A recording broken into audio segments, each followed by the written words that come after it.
ఇవాళకి 19 రోజుల నుంచి చెయ్యని తప్పుకి ఇక్కడ జోగి రమేష్ వారి సోదరులు ఇక్కడ ఉండడం జరిగింది.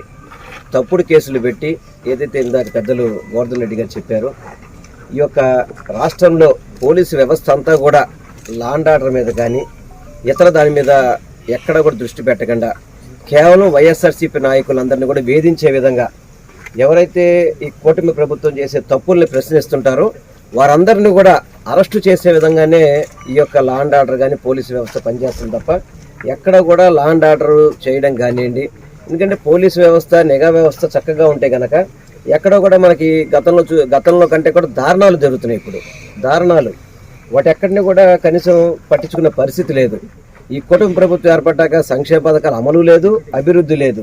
కేవలం ఏదైతే రెడ్ బుక్ రాజ్యాంగం ఉందో ఆ రెడ్ బుక్ రాజ్యాంగాన్ని అమలు చేసే విధంగా ఎవరైతే ప్రశ్నిస్తారో మళ్ళీ ప్రతిపక్ష పార్టీకి ఎవరు కూడా ప్రతిపక్ష పార్టీలు ఉండకూడదు, వారు గొంతు ఎత్తకూడదు అనే విధంగా ప్రతిరోజు కూడా సోషల్ మీడియా వాళ్ళని అరెస్ట్ చేస్తున్నారు, ఎవరైనా వాళ్ళు చెప్పే వాళ్ళని అరెస్ట్ చేస్తున్నారు, సాక్షి మీడియా మీద హెరాస్మెంట్ చేస్తున్నారు. ఇప్పుడు నిన్న హైదరాబాద్ నుంచి వెంకటరెడ్డి గారిని తీసుకొచ్చారు, ఏదో మా స్పోర్ట్స్ మ్యాన్ అతను ఏదో పోస్ట్ పెట్టాడని మళ్ళీ కోర్టు చివాట్లు పెడితే మళ్ళీ వెనక్కి తీసుకెళ్ళిపోయారు, మళ్ళీ వదిలేయడం జరిగింది. కేవలం వైఎస్ఆర్సీపీ నాయకులందరూ కూడా బెదిరించే విధంగా వీళ్ళు చేస్తున్న తప్పుల్ని బయటికి రానియకుండా ఉండే విధంగా ప్రయత్నం చేస్తున్నారు. ఎటువంటి సంబంధం లేదు ఇతనికి. ఇప్పుడు అధికార పార్టీ వచ్చి 18 నెలల నుంచి ఈ కల్తీ మద్యం నడుస్తుంటే అది పట్టుకొని దాన్ని నిగ్గు తేల్చాల్సింది పోయి ఒక ప్రతిపక్ష నాయకుడు గతం నుంచి జరుగుతుంది, ఇప్పుడు జరుగుతుంది.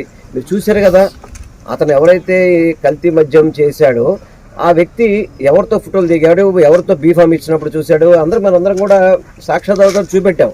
అయినా కానీ వాళ్ళ మీద చర్యలు లేవు. కేవలం అతను జయచంద్ర రెడ్డిని పార్టీని సస్పెండ్ చేశామని చెప్పి చేతులు దులుపుకున్నారు తప్ప ప్రతిపక్ష పార్టీని టార్గెట్ చేసి ఈ కల్తీ మద్యం మరక ఏదో వైఎస్ఆర్సీపీ పార్టీకి నాయకులకు అంటించాలని ప్రయత్నం చేస్తారు. కానీ ప్రజలెవరు కూడా నమ్మే పరిస్థితి లేదు. ఈరోజు కల్తీ మద్యం గురించి ప్రతిపక్ష పార్టీలను అరెస్ట్ చేయడం అంటే ఇంతకన్నా దుర్మార్గం ఎక్కడైనా ఉందా?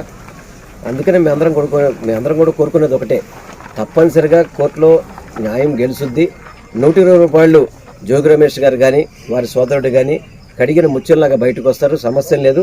వచ్చిన తర్వాత కూడా రెట్టింపు ఉత్సాహంతో పనిచేస్తారు తప్ప ఏదైతే వీళ్ళు భయపడిపోయి జైలుకి వెళ్తే వాళ్ళు ఆగిపోతారు అనుకుంటారేమో. తప్పనిసరిగా దీనికంటే రెట్టింపు ఉత్సాహంతో పార్టీకి పనిచేస్తారు, ప్రభుత్వాన్ని ప్రశ్నిస్తారు, తప్పులు ప్రతి ఒక్కటి కూడా ఎత్తి చూపెడతారని కూడా తెలియపరచడం. తప్పకుండా కొద్ది రోజుల్లోనే మాకు తీర్పు మాకు అనుకూలంగా న్యాయంగా వస్తుందని మాత్రం మేము కోరుకుంటున్నాం.